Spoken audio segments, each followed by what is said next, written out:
pique, no pique, no pique. Vamos começar bem. Vamos falar da conjuntura. Vamos falar também um pouco de cultura. Por que não? Teremos música. Já estamos tendo música, diga-se de passagem. Deixa eu arrumar aqui essa captação. Vocês estão bem? Tá tudo bem com vocês? O que tá rolando aí? Onde vocês estão? Na sala, no carro, na cozinha? Tem uma amiga que falou pra mim assim: eu escuto você lavando louça.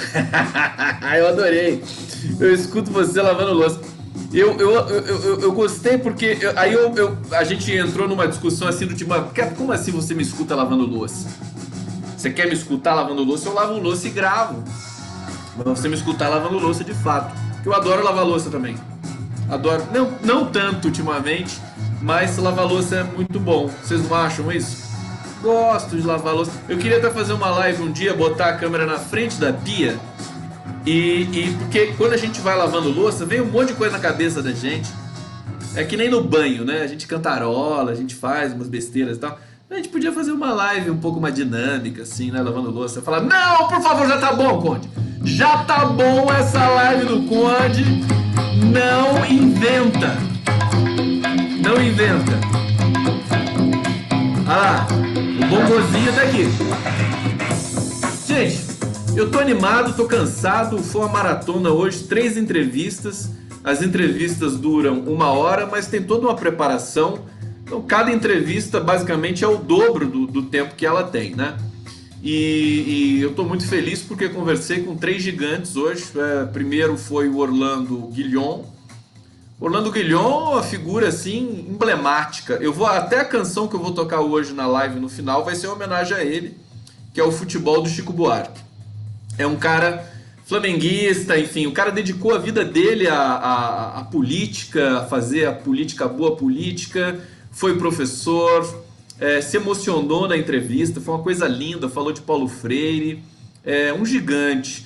E ele foi secretário da formação política dentro do PT do Rio de Janeiro. Esses caras legais que a gente conhece, que a gente só pode conhecer em grande medida. No PT a gente conhece muita gente assim, né, que se doa pro seu país, para a coletividade, para si próprio, evidentemente também, porque a pessoa que tem autoestima, que preza pela liberdade dos outros e dos seus semelhantes, só pode querer o bem para si também. É o melhor jeito de querer o bem, de se querer bem, né? Então, o Orlando Guillon foi um papo fantástico. Vai reprisar essa entrevista hoje na TV 247. Ele que está organizando aquele futebol pela democracia. Ele é coordenador do grupo Torcedores e Torcedoras pela Democracia. É muito bonito o trabalho que ele faz. Ele diz que pertence à comuna rubro-negra. Essas são torcidas dentro da torcida, né? Do Flamengo, do Vasco. Você tem lá no Rio de Janeiro, em São Paulo também, torcidas que são de orientação à esquerda, né? As torcidas organizadas brasileiras deram um grande show durante as eleições, porque elas rechaçaram o Bolsonaro, rechaçaram o fascismo. Isso foi muito bonito, né? Dizer assim, me lembro do pessoal da Gaviões da Fiel, do torcida do Corinthians, a maior torcida, acho que depois da do Flamengo, a maior torcida brasileira, dizendo que não, Bolsonaro não tem vez aqui não, meu querido. Pode tirar seu cavalinho da chuva. Foi muito forte, né? E o futebol é muito forte no Brasil, todos nós sabemos disso. E nós conversamos sobre o significado do futebol e como não é nenhum bicho de 7 cabeças associar o futebol à política. Nós temos de associar o futebol à política. Aliás, futebol, a rigor, é pura política. A gente lembrou do Afonsinho craque, que vai estar nesse jogo também, que vai ser lá na Politeama, no Rio de Janeiro, que é o clube do Chico Buarque de Holanda, que aceitou, que topou o desafio para fazer um futebol pela democracia, em homenagem pela causa Lula Livre, amanhã, nesse mês de abril, que é uma grande jornada Lula Livre. Vamos lá, vamos lá, vamos lá! Muito bacana conversar com o Orlando, e aí ele contou os detalhes, né, do como é que vai ser o time, como é que vai ser o esquema dos jogos. A gente falou também de, enfim, de ditadura militar, de 64. Ele foi um cara que viveu na pele esse momento, ficou na clandestinidade. Tinha até um codinome na clandestinidade que era Afonsinho, que é o nome do jogador. Esse jogador tá na música do Gilberto Gil, já toquei aqui pra vocês numa live, num pocket show também. Prezado amigo Afonsinho, que ele gravou, que a Elis Regina gravou, o Gil gravou também, a música é linda.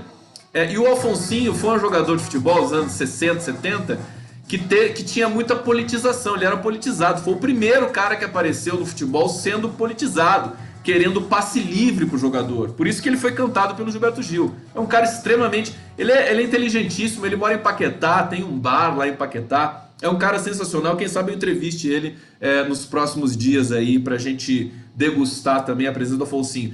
E...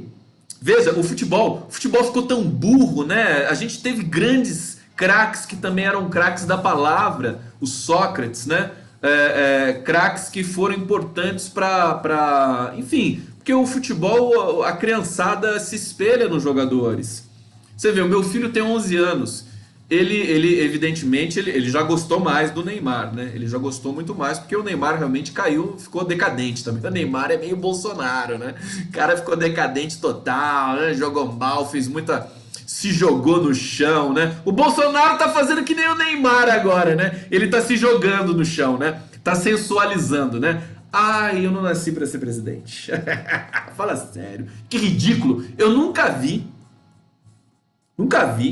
uma pessoa pública falar tanto de si própria o tempo todo. Isso é um desrespeito. Nem o Fernando Henrique, que era todo vaidoso, não fazia isso. O cara só fala dele próprio o tempo todo. Todas as ações que ele faz. Ah, vou cortar o horário de verão. É porque ele não gosta. Sabe aquela coisa assim? Ah, eu não gosto do horário de verão. Sabe? Eu não gosto de acordar cedo, de noite. Então eu vou cortar o horário de verão. Corta. Ah, radar na estrada. É o que o Leonardo Atucho me falou hoje também. Ah, não gosto do radar. Fica multando. Então eu vou cortar o radar na estrada. Né? Corta o radar. O cara não entende absolutamente nada. Cigarro, né? Cigarro já é departamento do Sérgio Moro, né? Mas vou acabar com o imposto do cigarro. Quando o Bolsonaro apareceu aí na cena dizendo assim, tem que acabar com isso daí, né? Tem que acabar com isso daí. Tem que acabar com isso daí. Tem que acabar com a economia, tem que acabar com o emprego, tem que acabar com a dignidade, tem que acabar com o imposto de cigarro, tem que acabar com o horário de verão, tem que acabar com a história nas escolas de 64. Tem que acabar, né? Tem que acabar com isso daí. Tem que acabar com tudo. Quer dizer, ele tá realizando o sonho aí dos bolsominions que restaram, porque são poucos agora, né? As pesquisas estão dizendo o cara derrete profundamente, furiosamente, não tem base política. Aí eu quero conversar um papo muito reto, muito sério com vocês hoje, porque tem muito simulacro na praça aí da interpretação de texto. Tem que mudar esse negócio. Tem que mudar isso daí. É ou não é? Tá tudo bem aí? Tô gritando? Tô falando muito alto. Bom, então conversei com Orlando Guillon, recomendo a entrevista.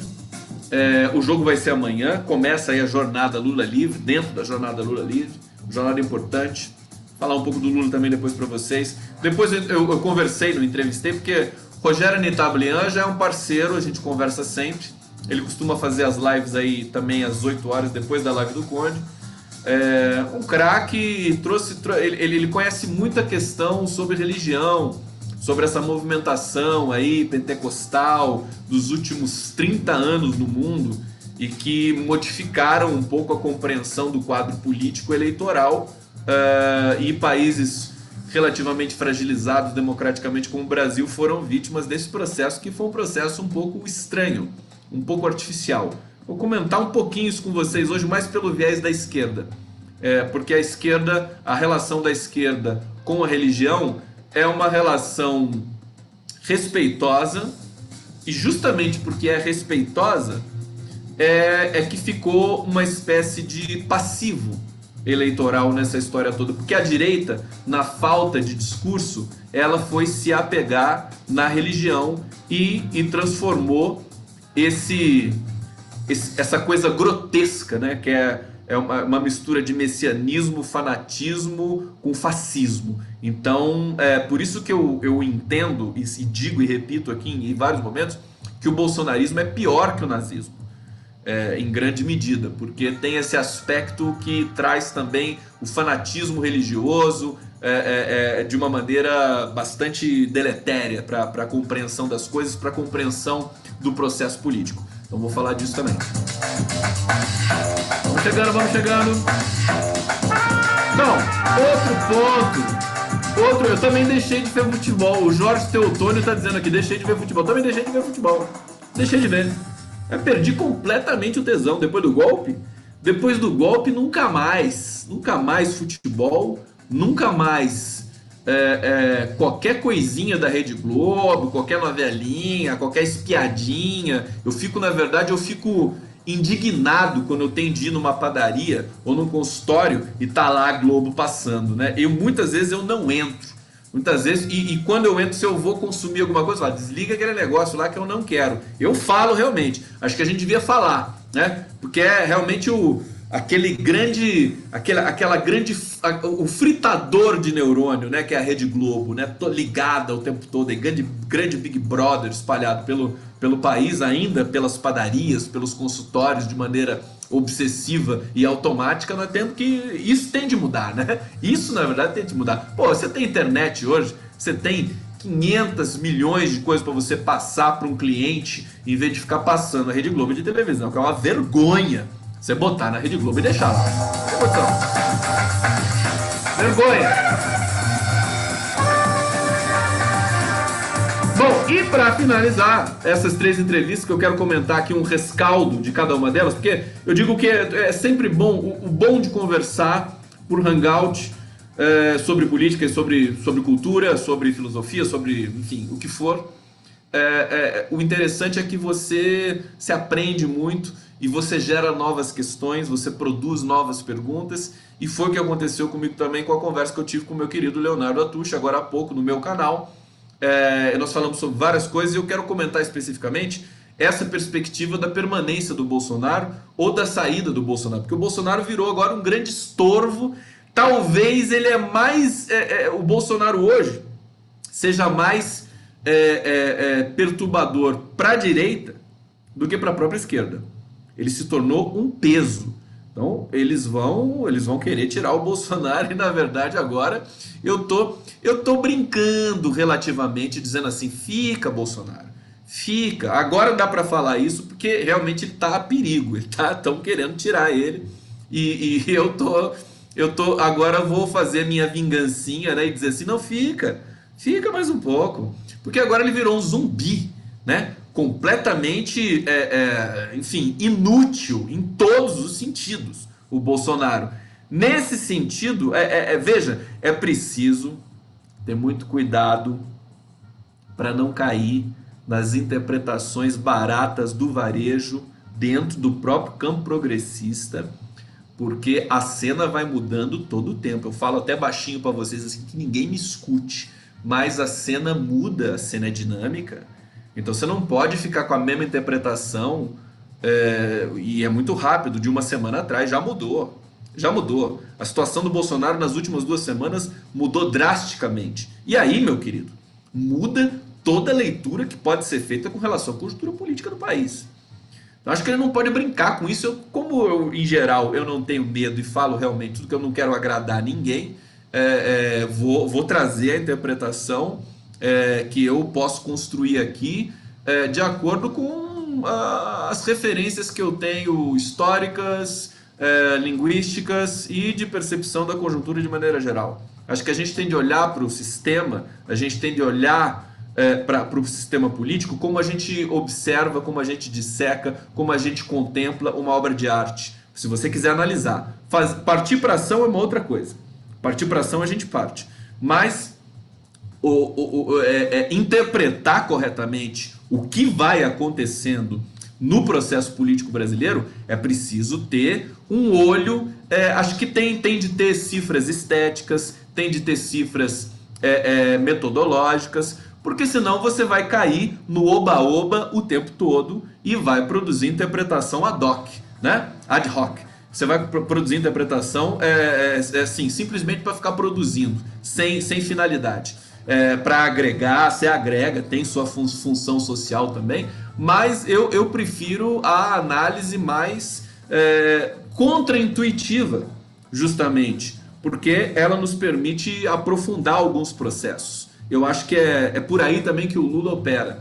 O Lula já tem uma cabeça, uma mente que age historicamente, ele emparedou todo mundo, né?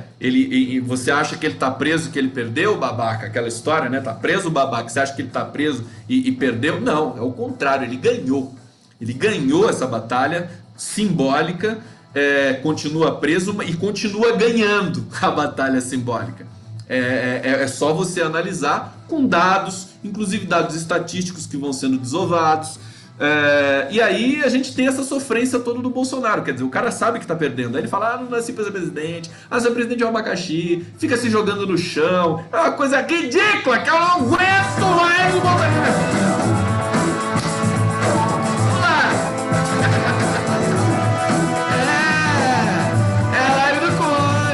Aqui é adrenalina, meu filho. Aqui eu não vou ficar assim pra vocês. Bom, como nós vimos na última semana, o Bolsonaro realmente está numa situação complicada. Não vou ficar assim, não. Eu vou pra dentro. Aí, antes de começar a resenha, então, dá licença. Posso? Tá tudo bem aí? Tô exagerando? Reclama. Pode reclamar. Antes de começar a resenha, eu quero fazer uma menção aqui ao Tonico Pereira, né? Eu adoro o Tonico Pereira, né? E aí, vocês já viram aquelas pílulas que ele posta no Instagram e por aí, etc, né? E eu fico muito feliz quando eu vejo aquilo, né? O Tonico, ele fala naquele tom dele. Aí eu brinquei com o Tonico, ele é meu remédio.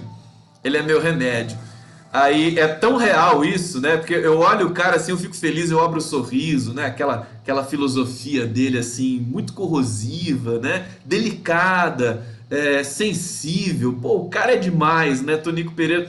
Aí eu brinquei com ele e falei, pô, você é meu remédio, cara. Eu olho você de manhã assim, a felicidade. Eu lembro até que eu tenho que tomar remédio. Porque eu tenho que tomar remédio, às vezes eu esqueço do remédio. O remédio tá até aqui, ó.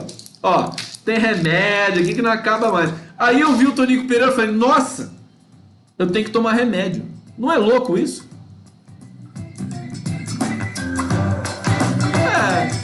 É louco. Ó, deixa eu brincar mais um pouquinho antes de ir pra resenha, que é o seguinte, né? O bonde do Tigrão, né? O Zeca Dirceu, o cara simplesmente foi espetacular, né? Eu acho que sem precedente. Deixa eu ver um pouquinho o YouTube aqui, o que vocês estão falando, para fazer um carinho em vocês aqui e tal. Flávio Henrique dizendo que é absurdo, a polícia matou 11 pessoas fora Dória. Uma coisa muito violenta, que lá eram bandidos e tal do banco e tudo, mas complicado, né? Violência demais, né? Acho que é violência demais, né? Eu prefiro que prenda. Eu não acho legal isso, não. Se os caras estão fortemente armados, tem de ver. O Dória a batata dele tá assando muito também, né? Tá assando muito, tá preocupado o Dória. Olha só, Daniela Carvalho dizendo aqui, no Lollapalooza agora, plateia gritando, ei, Bolsonaro vai tomar no U. Né? Vai tomar no U. O Brasil grita isso desde o carnaval, desde o começo do governo. João Carlos Sampaio não nasceu para ser presidente e era mal militar segundo Geisel, só mamou 30 anos de legislativo. O Haddad deu a senha pro Bolsonaro. Falou, que meu querido, o Haddad ele tá falando um monte, hein? O cara tuita, né? O cara tuita muito. Falou, querido, o Bolsonaro, né? Você se aposentou aos 33. Passou, nem falou que se aposentou porque foi expulso do exército. Aposentou 33. Passou 30 anos enrolando. E agora que tá tendo de trabalhar um pouquinho, tá reclamando já? Fala sério. Fala sério. O Haddad, e daí ele falou de novo, né? Falou essa história do Bolsonaro querer demitir o o Vélez Rodrigues a prestação, né? Tá demitindo a prestação. Não, eu vou demitir ele na segunda-feira. É coisa tá bonitinha, né? Assim, já pensou no sistema de trabalho, né? Numa repartição, alguma coisa assim, né? Não, eu vou demitir você semana que vem. Né? Não, aí o cara esquece, né? Putz, eu ia demitir você, não demiti. Então, mês que vem eu demito você. É uma coisa impressionante, né? O que o Bolsonaro é capaz de produzir com aquela mente desprivilegiada dele. Aí o Haddad, e eu acho que, eu não sei se o Haddad viu aquele vídeo que o Anitablian me falou, e eu fui ver depois, e realmente eu vou falar que nem o Léo Estopa, né? Eu choquei, né? Dialeto mineiro, né? Eu choquei. E aí, porque o Bolsonaro, queridos, vocês viram esse vídeo? Ele tá falando do paraquedas. Vocês viram isso? Olha, tem alguém falando do Zygmunt Bauman aqui, né? Mundo Líquido. Luiz Cláudio Mendes Marim. Faz uma live com alguém que conheça Zygmunt Bauman. Faço, Luiz Cláudio Marim! Você conhece? Se você conhecer, a gente já faz já. O Zygmunt Bauman é muito legal. O Mundo Líquido, né? Faz sentido. Eu vou entrevistar 2 super psicanalistas na semana que vem. Eu já vou dizendo aqui de cara, e fiquem ligados no canal do Conde, porque vai ter entrevista interessante. Mas deixa eu só terminar aqui a minha pré-resenha do Bolsonaro, que é o seguinte. Ele, aquele vídeo que ele gravou no palco, e ele tava lá falando do paraquedas, né? Não, porque o paraquedas...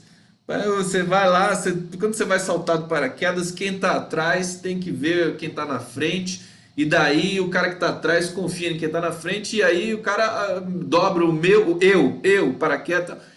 Foi uma... Eu vi aquilo, ele explica isso, evidentemente eu tô fazendo aqui uma espécie de paródia, né, do que ele fala, se é que é possível fazer uma paródia daquilo, mas o que é mais impressionante, gente, é que é um discurso de alguém que tem sérios problemas, né, de expressão, né, seríssimos problemas de expressão, que são problemas de ordem de saúde mental realmente, né? Bolsonaro não nos resta outro diagnóstico, realmente tinha que ter uma junta médica para ver se o cara tinha condições mentais.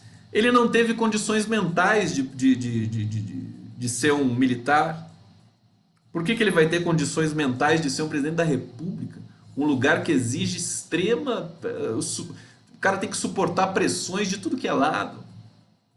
Então, realmente, só não dá pena porque é muito absurdo tudo isso, né? Porque a gente sofre muito com tudo isso.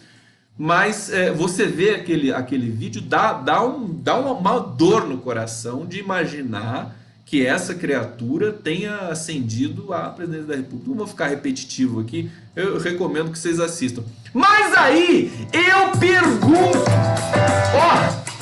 aí eu tenho que perguntar para vocês,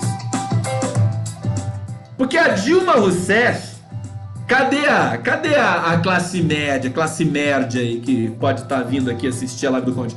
Quando a Dilma falava da mandioca, da mulher sapiens, da estocagem de vento, tudo impecavelmente bem articulado dentro de um discurso técnico, né? Que a Dilma conhece as nuances da questão da geração de energia, da história, a mandioca, né? Dos direitos da mulher sapiens, né? Foi uma metáfora linda que a Dilma Rousseff fez, mulher sapiens. É uma coisa assim, é um trato com a linguagem ultra sofisticado. Ultra sofisticado. Estou falando como linguista, tecnicamente, isso para vocês. A questão da meta, né? Quando ela disse da meta, que o pessoal ficou boiando, não entendeu direito o que ela queria dizer, por má vontade explícita. Expliquei isso em sala de aula, né? Que a questão da meta também é uma questão... Isso tem a ver com anaforização da sentença. Você postula uma coisa, a mesma meta não é a mesma coisa do começo do discurso, do fim do discurso. Você modifica, você tem essa liberdade. A linguagem permite que você modifique essa dimensão semântica dos elementos que estão ali na sentença e posteriormente encadeados no texto. Foi isso que ela fez, né? É um discurso que é sofisticado. As pessoas têm de ter capacidade para entender o que ela está dizendo.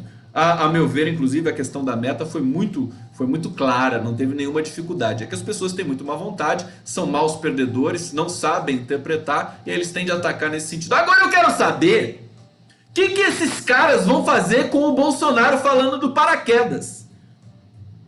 Porque aquele discurso do Bolsonaro sobre o paraquedas, quer dizer, é a coisa mais memetizável da história da internet.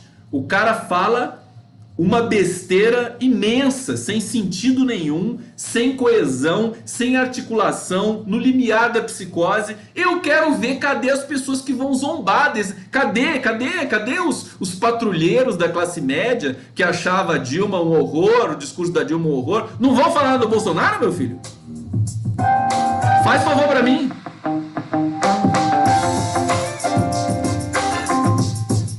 Eu fiquei estarrecido, né? Dá pena até de zombar, quer dizer, não tem nem espaço para você fazer uma piada direito daquilo lá.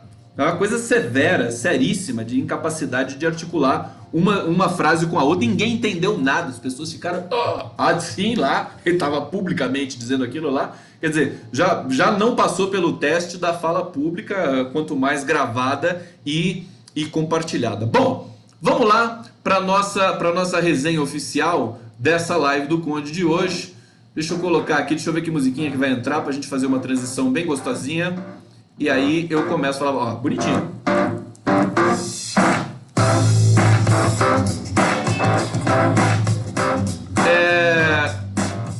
Deixa eu ver como é que tá o meu roteiro aqui. Deixa eu ver a primeira coisa que eu tenho de falar pra vocês. Vamos lá, Conde. Vai, Conde, vai, Conde. Vamos falar da Anistela primeiro, né? Anistela Haddad. Esse assunto deu pano para manga. Conversei hoje com o Leonardo Atush. Leonardo Atush, muito delicadamente. Eu adoro divergir do Leonardo Atush porque ele é tão elegante, tão educado. Quando você tem alguém assim, com esse nível, com essa estatura de educação, divergir de uma pessoa dessa é uma das melhores coisas do mundo. Porque você consegue justamente aí produzir a síntese, né? Você consegue regular. E esse assunto da Anistela Haddad, particularmente na minha rede social, deu uma estressadinha. Algumas pessoas vieram com muita virulência. E quando a pessoa vem com virulência pra cima de mim, meu filho, já era. Vai tomar virulência na cabeça. Eu não sou bonzinho e santinho. Vou ficar passando a mão na cabecinha de ninguém. E aí rolou um estressezinho, mas eu quero trazer o tema, que é o seguinte. O Leonardo acha que... O Leonardo Atush acha que o Haddad deveria ser candidato a prefeito. Eu acho que essa discussão, na verdade, é prematura.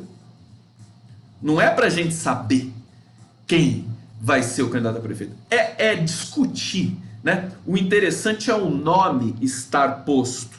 O nome tem de estar posto. Política não é assim, discutir agora, botar o nome agora de quem vai ser o candidato a prefeito em 2020. E aí eu estava dizendo justamente isso, que eu acho que o nome da Anistela nessa cena é muito importante, porque ele representa muitas coisas. É uma mulher, o sobrenome é forte, mas não é só isso, porque o sobrenome, evidentemente ele dá uma substância eleitoral de pronto, quer dizer, ela sai de um patamar que nenhum outro candidato que não fosse o Haddad sairia. Isso é quase que matemático, é lógico, tá? Então ela sai de um patamar mais alto. Já tem essa vantagem. É mulher. Nós temos, desde o Lula, desde a Dilma Rousseff, eu sempre acho que onde tiver uma mulher, entre uma mulher e um homem, para discutir quem que vai ocupar X ou Y politicamente, eu vou sempre na mulher. Sempre. Sempre. Tirando o Lula, que o Lula é mais ou menos, ele é homem e mulher, né? Ele é tudo, né?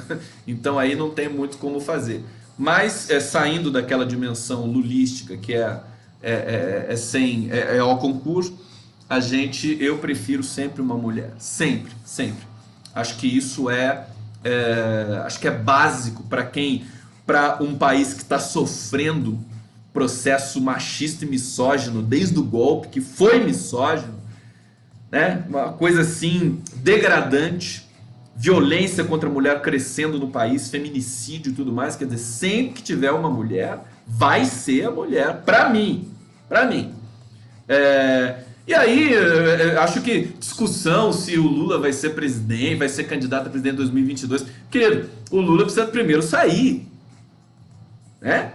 Eu acho que aí sim você tem que colocar a prioridade para o Lula ser candidato a presidente da República em 2022. Pô, que lindo. Lindo, lindo, lindo, lindo, maravilhoso. Mas ele tem primeiro de sair de Curitiba para a gente poder começar a trabalhar essa ideia. Tá certo? Então, eu acho que o Haddad também, de uma certa maneira, para mim, ele cumpriu o papel dele em São Paulo. Acho que pode gerar uma rejeição e eu acho outra coisa importante. Quero dividir com vocês isso, a percepção, colocar aqui para vocês. Deixa eu baixar um pouquinho. Pode haver um problema, uma rejeição ao Haddad justamente pelo desgaste que foi aquela eleição contra o Bolsonaro. Acho que o Haddad, depois de ser candidato a presidente da República, existe uma certa... Eu acho que tem uma certa... Enfim, tem de respeitar uma certa estatura do Haddad, quer dizer, estadista, ideólogo, visionário. Acho que ele tem uma função mais poderosa nesse sentido. Sem querer menosprezar o tamanho de São Paulo. Outra coisa importante. Quem sabe como é que vai estar o humor do eleitor no Brasil inteiro, em todas as prefeituras no ano que vem? Quer dizer, o humor desse eleitor com relação ao Bolsonaro já está sendo derretido. Está sem humor. Vão perder espaço. O Dória, com a péssima gestão que ele fez em parceria com o Bruno Covas, também vai ser avaliado pelo eleitor de São Paulo. A gente não pode ficar subestimando o eleitor. Ah, mas o eleitor de São Paulo é assim mesmo. Olha, querido, se você acredita nisso, então joga a toalha. Joga a toalha, né? Eu tenho de acreditar porque o eleitor da cidade de São Paulo já deu mostras, vários momentos, que tem condição sim de eleger uma pessoa democraticamente capaz para a prefeitura. Então eu não vou perder esse tipo de expectativa. De jeito nenhum. Bom, vamos lá. Eu acho que é isso que eu queria dizer da Anistela Haddad. Eu até disse pro Leonardo depois do programa que assim, eu acho que isso pode ser até a ideia do próprio Lula, cara. Porque assim, veja, ficar lutando por espaço político dentro do PT, o Lula jamais vai fazer, porque ele não precisa. Ele não precisa fazer isso. Entender como predileção dos haddadistas dentro do PT para preservar o Haddad para a presidência também acho que é muito prematuro. O que eu acho bacana, interessante, é discutir o nome, colocar a renovação da política para funcionar. Acho que a esquerda precisa disso, precisa de nomes novos também, além de todos que tem, que já demonstram. Por exemplo, o Zeca Dirceu com essa fala dele lá da Tchutchuca, queridos, o cara se tornou nacional. Assim, ó, é nacional. E é engraçado que as mulheres adoram o Zeca Dirceu, enfim, tem todo o direito, né? Tal, bonitão, aquela coisa toda, né? Quer dizer, o cara devastou, ele causou, o Zeca Dirceu causou. A partir desse momento, ele já é um cara que pode pleitear coisas muito mais ambiciosas, né? E aí vou contar um segredinho bonitinho pra você.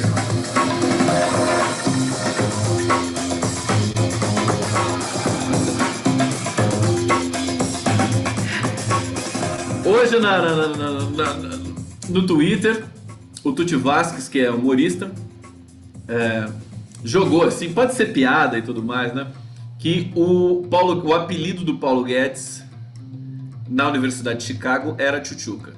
Por isso que ele ficou tão transtornado. Chamou a mãe, a avó, a quinta geração do Zeca Dirceu de Tchutchuca é sua mãe, sua avó.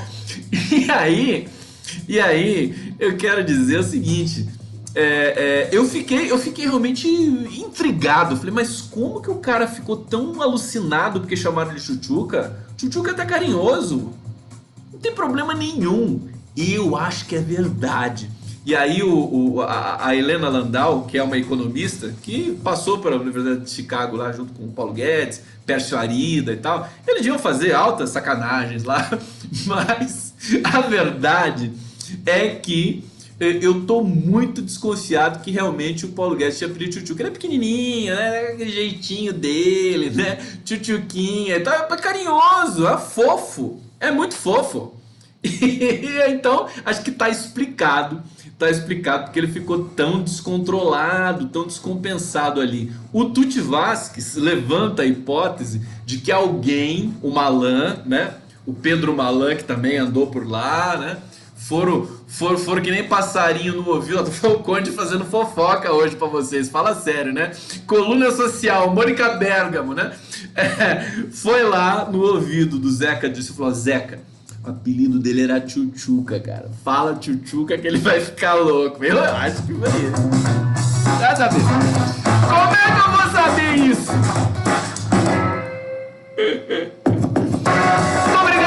Vocês que estão curtindo aqui a live do Conde no canal do Conde, por favor, inscreva-se no canal. Não fica sonegando a inscrição no meu canal. O canal tem que crescer, galera. Vamos lá, vamos se inscrever no meu canal, seus horrorosos. Edmeia Sintra, ver Globo é alienação. Concordo. Jorge Teotônio, Bolsonaro vai faltar o expediente, não vai levantar da cama. Ele vai começar a faltar. Daqui a pouco ele se interna no Einstein, né? De novo, né? Coitado do Einstein, né? Jorge Teotônio de novo. Ele dá outra mensagem aqui. Olha que eu joguei profissional e joguei amador há 3 anos atrás. Vamos lá ver mais algumas mensagens. Muitos coraçõezinhos. Muito obrigado pelos coraçõezinhos. Mandem mais coraçõezinhos pro Conde.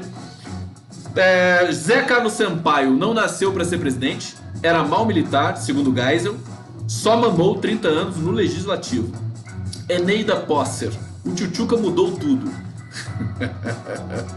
Laivona, a Laivona do Condão, Andréa Fontinelli. Beijo. Luiz Cláudio Mendes Marini aqui, outra mensagem. Ao ponto da Globo mandar seus emissários falar da soltura do Lula. Pessoal tá... Vamos falar disso também, né? O pessoal tá querendo... Realmente ficou... A prisão do Lula tá feia pra todo mundo, né? O Brasil não aguenta mais... acho que não sei como é que é a postura da Globo aí, tem um internauta dizendo aqui da Globo, mas acho que o Lula tá querendo controlar essa liberdade dele, né? Como sempre, né? O Lula, Lula, cara, você não tem condições, cara. Para com isso. Ele quer controlar a liberdade dele. Acho que ele tá certo, né? Eu já nem confio mais, já não é nem mais uma questão de confiar na intuição do Lula, né? O Lula é um monstro, né? Ele é um monstro. Então a gente tem de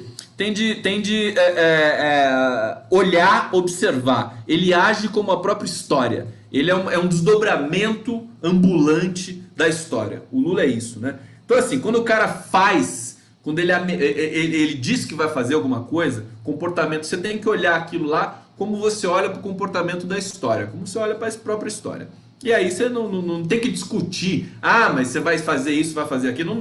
Não tem condições de nenhum de nós aqui, nenhum de nós, das lideranças políticas mais sofisticadas do Brasil, de esquerda progressista, discutir com o Lula decisão sobre os rumos políticos do país. Não tem condição, é outro nível. É outro nível. A gente tem de observar. Claro que nós temos de fazer o contraditório, divergir e tal, aquela coisa que o Lula conhece, como é que são as reuniões, né, do diretório nacional do partido e tudo mais. Mas, sobretudo agora, nessa situação de isolamento que ele está em Curitiba, quer dizer, o que ele diz, o que ele sente é uma coisa muito espiritual, uma coisa muito profunda, muito forte. A gente tem que respeitar muito isso. Acho importante. Vamos lá. Eu quero dizer agora, deixa eu mergulhar então na questão do Bolsonaro fica ou Bolsonaro não fica, né? O Bolsonaro é uma desgraça, né? Desgraça da natureza. Evidentemente vocês sabem que a minha posição é de que ele, enfim, ele está reclamando que eu não devia ter nascido para ser, eu não nasci para ser presidente. Eu acho que ele não devia ter nascido, né? Você simplifica um pouco mais, né? Ele tá lá sensualizando, se fazendo de vítima o tempo todo, quer dizer, deprimente. Esse é o prenúncio de quem vai renunciar, né? Aí o cara escreve aqui, vai pedir para alguém escrever a carta, porque ele não sabe escrever, né? Vai pedir para alguém escrever a carta de renúncia para ele, né? Falar, pô, mas então, não nasci para ser presidente, aquela coisa, sabe? É um abacaxi e forças estranhas e tal, faz a carta, tchau, renuncia, aí vem o Mourão. Aí é o problema. Aí é o problema. Aí é o seguinte, é aquilo que eu estava dizendo para vocês agora, e agora eu vou pedir licença, porque agora sim, neurônio a todo vapor, né? Vou até tirar toda a música aqui, porque precisa de muita concentração para dizer o que eu vou dizer para vocês. Essa é justamente aquilo que eu estava falando no começo da live. A conjuntura, você tem que observar o quadro político como quem observa como um pesquisador. Né? Mas tem que tentar fazer isso como um pesquisador, não como alguém passional, como um apaixonado, como de maneira partidarizada. Não, você tem que olhar estruturalmente. Sempre tento dizer isso, sempre tento produzir, nem sempre consigo produzir uma leitura estrutural da cena política, mas eu tento, e aí a gente vai conversando, evidentemente, modalizando e lapidando, esculpindo essa percepção. E o que eu estou percebendo? Você sabe que eu sou linguista, eu gosto muito de semiótica e gosto muito dessa questão de observar as acelerações e desacelerações do processo político. Eu tenho falado muito disso o tempo todo. Desde o golpe, desde 2016, em textos e tal, nos meus artigos, etc. Então, eu tento ver tudo pela lente também um pouco da história, como o Lula, em geral, parece que analisa dessa maneira. O detalhe é que ele é muito intuitivo, e quem não tem a intuição que ele tem, que é uma intuição também trabalhada, lapidada ao longo da história, tende de desenvolver outros métodos para poder dissecar, escanear o protocolo político em curso para você poder tirar algum tipo de dividendo estratégico, para você poder responder a certos protocolos, a certos processos. Então o que eu estou percebendo? O Brasil, ele vem num processo de truncamento da história, de ruptura histórica, né? Basicamente é estancamento do processo histórico. O processo histórico, ele é delicado. A democracia tem a ver com isso. As pessoas vai ganhando densidade, alguns discursos vão se estabelecendo ao longo do tempo, as pessoas vão discutindo certas ideias, tá? Estão me acompanhando? Vão discutindo, vão construindo alguns consensos, as pessoas vão sendo eleitas nesse tipo de processo. E era isso que o Brasil estava vivendo desde 2003 com os governos democráticos de Lula. A partir de 2013 você teve o princípio da ruptura.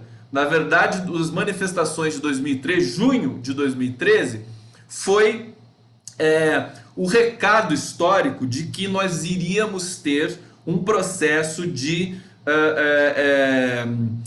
sangramento da história, quer dizer, de interrupção do curso da história de maneira um pouco sistemática. 2013 avisou. É um processo complexo, mas estruturalmente ele queria dizer basicamente isso. Tá certo? A partir dali, a sociedade brasileira começou a se dispersar, o discurso de ódio começou a se reforçar. Evidentemente, aí são questões pontuais históricas, mas eu quero falar só estruturalmente, então não vou perder tempo com isso, para falar da misoginia contra Dilma Rousseff, etc. Não, vamos falar só da questão da aceleração da história e da desaceleração da história abrupta. A história, ela vai num ritmo, que é um ritmo de sentido. Não é um ritmo temporal, é um ritmo de sentido. Por isso que é semiótico. Então ela atinge uma certa velocidade, né, no seu curso, e aí você tem processos que estancam essa velocidade, que interrompem de uma vez. Por exemplo, 2013 não interrompeu de uma vez. 2013 foi só um oi, né, do próprio sistema endógeno, da própria história, falando assim, olha, daqui a pouco eu vou começar a ter problemas aqui com vocês, né? Nessa sociedade aqui brasileira. Bom, o que aconteceu? Estão me acompanhando até aqui? Dá para acompanhar meu raciocínio até aqui? Deixa eu ver aqui o YouTube. Pessoal do YouTube, vamos lá, vamos comigo, vamos comigo. Diz se vocês estão me entendendo, porque isso é uma coisa meio... realmente é tortuoso, tá?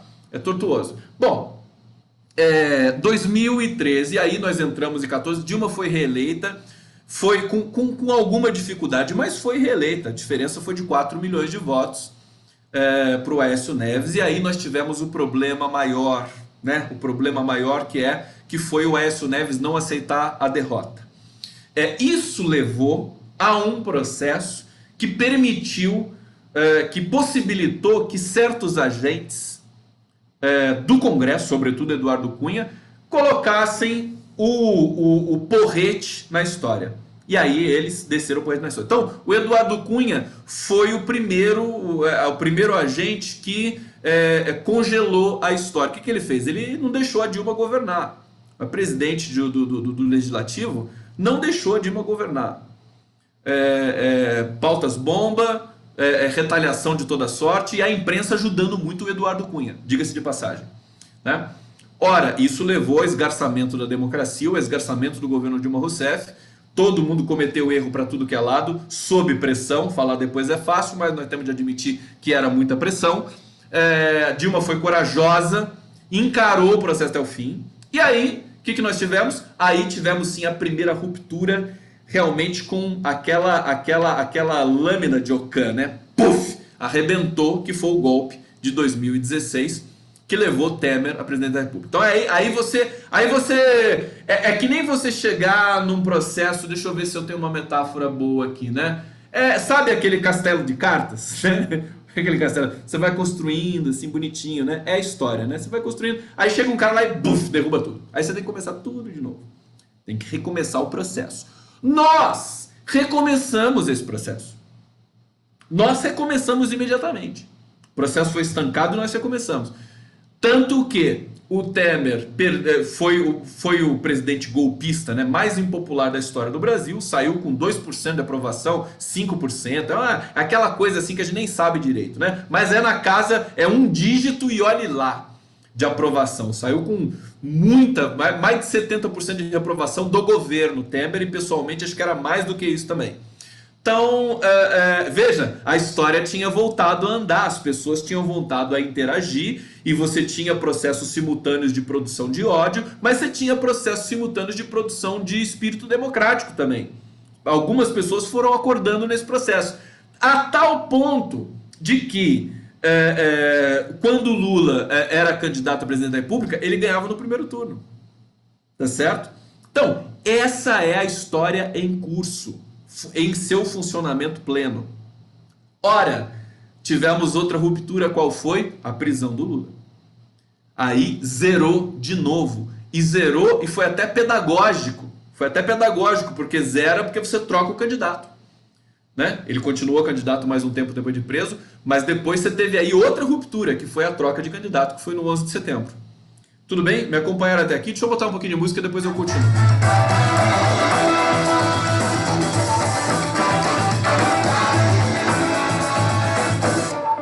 Bom, estancou a história de novo.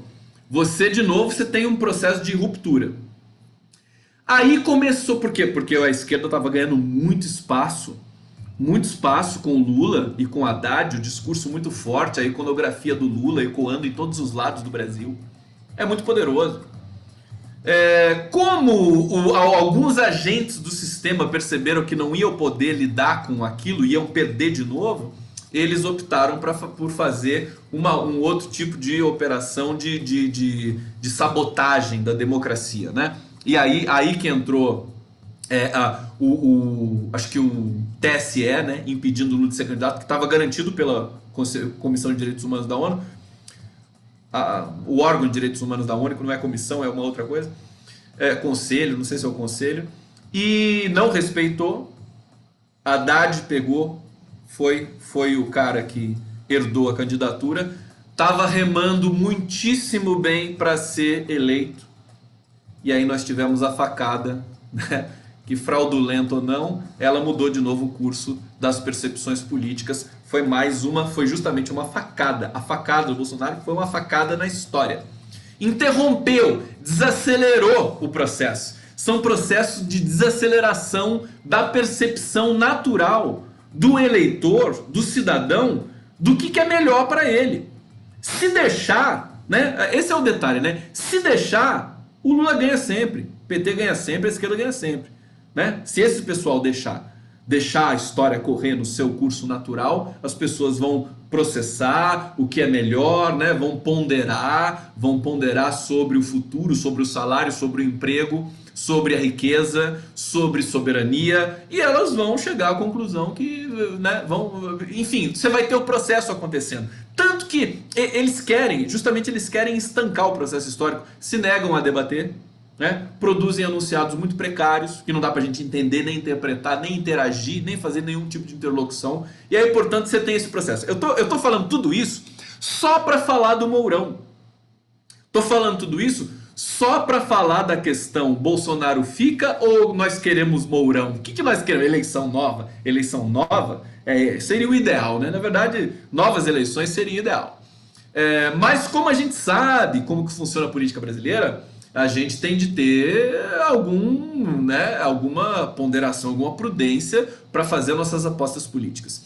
E aí, a minha leitura desse momento é que o Bolsonaro sendo descartado agora seria muito bom para o mercado financeiro, muito bom para a elite brasileira, muito bom para os meios de comunicação hegemônicos brasileiros. Porque o Bolsonaro se tornou um cadáver. Ele já é um cadáver. Ele não tem autonomia, não tem mais possibilidade de votar nenhum tipo de matéria, muito menos a reforma da Previdência. Ele não compreende, ele não está de posse de nenhum tipo de sentido. Atenção que eu estou falando para vocês. Mas então por que você quer que ele continue? Não é que eu quero que ele continue, é que eu acho que esse cenário está posto. Ele pode continuar com essas pressões extemporâneas, estranhas e difusas do Twitter, das redes sociais. Hoje saiu aí os robôs contratados pelo bolsonarismo também, todo mundo ficou sabendo, todo mundo já sabe disso também. E aí isso num certo sentido também interessa para um certo mercado. Por quê? Porque é um presidente sem função nenhuma, decorativo, a pinguela. E aí quem que vai comandar o país? O Congresso. É o Rodrigo Maia. Ele que está investido de poder nesse momento. Né? Por isso que ele está quietinho, não está falando nada. Porque o poder está no colo dele. O executivo está totalmente destroçado pela prepotência, pela arrogância e pela incapacidade intelectual do Bolsonaro. Interromper esse processo está sendo muito pedagógico para a população brasileira.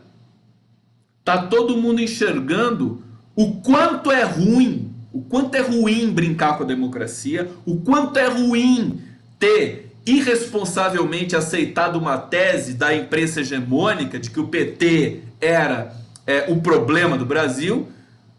Justina Manfredini está dizendo aqui do parlamentarismo, etc. Bom, eu quero dizer exatamente isso.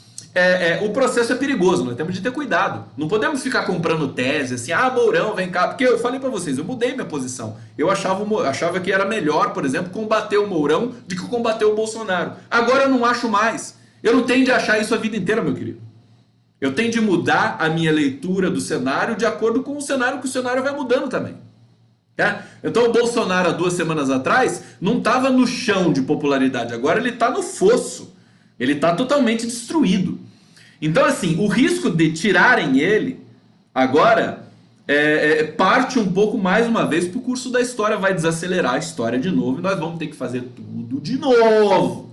Esse é o detalhe. E se alguém acha que o Mourão resolve o problema, quer dizer, você acha que as pessoas vão parar de morrer com o Mourão? Os índios vão parar de ser assediados e assassinados com a presença do Mourão? Você acha que a violência vai parar de acontecer nas ruas? As pessoas vão parar de morrer? que as armas vão parar de ser traficadas, comercializadas, que as milícias vão parar de operar no Rio de Janeiro? Com o Mourão? Vocês acham isso? Então, ninguém acha isso. Não dá para achar esse tipo de coisa. Agora, se fizer essa troca, vai desacelerar de novo, nós vamos ter um estilhaçamento da reorganização da esquerda que nesse momento está muito forte. A esquerda está muito forte nesse momento, voltou a ficar forte nesse momento, que é o que acontece. Então, eu estou dizendo isso, querido, sabe por quê? Porque eu sei que eles vão tentar produzir esse tipo de ruptura histórica de novo. Tá certo? Eles vão tentar produzir, seja com uma emenda parlamentarista, seja com a renúncia do Bolsonaro, seja com o impeachment do Bolsonaro. Essas opções estão todas postas. Não por ninguém em especial, mas pela história. Tá certo? Então, acho que nós temos que ter cuidado. Porque podemos comprar teses assim como... o problema, nós estamos numa crise de tempo. É uma crise temporal. A esquerda ficou muito reativa também, quer soluções prontas, imediatas. É por isso que eu acho importante não estancar o processo histórico mais uma vez. Se a gente ficar estancando o processo histórico toda hora, de 2 em 2 anos, você tem uma ruptura muito forte histórica política, aí você vai ficar, o país fica à deriva e não vai funcionar mais como a gente gostaria que funcionasse. Beleza? Bom, chegou a hora da música. Vamos. Quem vai? Mourão é o cão chupando manga. É o cão chupando manga. Eu nunca vi o cão chupando manga, mas eu acho que ele é o cão chupando manga. Vou tocar uma musiquinha pra vocês, com todo carinho. Ligando a minha super caixa. Eu vou ter que agora abaixar tudo aqui. Vamos lá. Eu podia apagar a luz quando fosse tocar, né? Pra ficar um clima mais intimista, assim, né? Essa é uma coisa bacana. Vamos lá, Lula querido. Você vai curtir essa música aqui, música difícil do Chico Buarque. É O Futebol. Eu vou tocar meio que em homenagem ao meu querido Orlando Guillon. Orlando Guillon, foi maravilhoso conversar com você. Você é imenso, você é um gigante. A luta dele para politizar o futebol é muito bonita. E eu vou tocar O Futebol do Chico Buarque de Holanda.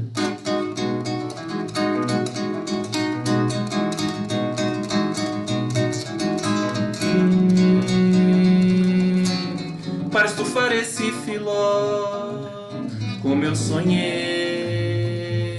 só se eu fosse um rei. Para tirar efeito igual ao jogador, qual compositor. Para estufar uma firula exata que pintou, para emplacar a equipe na coteca amiga, o sentimento diagonal do homem gol, rasgando o chão e costurando a linha, para fazer algum João na lateral. Não, quando é fatal, para avisar a finta, enfim, quando não é, sim, no contrapé, para avançar na vaga geometria, o corredor, na paralela do impossível, minha nega, o sentimento diagonal do homem gol, é a emoção da ideia quando ginga, para a bola do homem comum, roçando o céu, sim, o chapéu, para delírio das Gerais, no Coliseu, mas que rei sou eu, para anular a natural catimba do cantor, paralisando essa canção capenga nega, sentimento diagonal. O homem gol, rasgando o chão e costurando a linha. Ai, ai, ai, ai. Para Mané, para Didi, para Mané. Mané para Didi, para Pelé. Para Didi, para Pagão. Para Pelé e Canhoteiro. Foi o futebol do Chico Buarque de Holanda. Um beijo. Jornada Lula Livre. Vai ter o jogão de futebol no Politeama amanhã no Rio de Janeiro. Tem a entrevista, a reprise da entrevista com o Orlando Guillon hoje pela TV247. Muito obrigado pela presença de todos vocês. Muito gostoso trabalhar fazendo as lives, interagindo com vocês, e a gente se encontra na próxima. Aí do Conde. Valeu!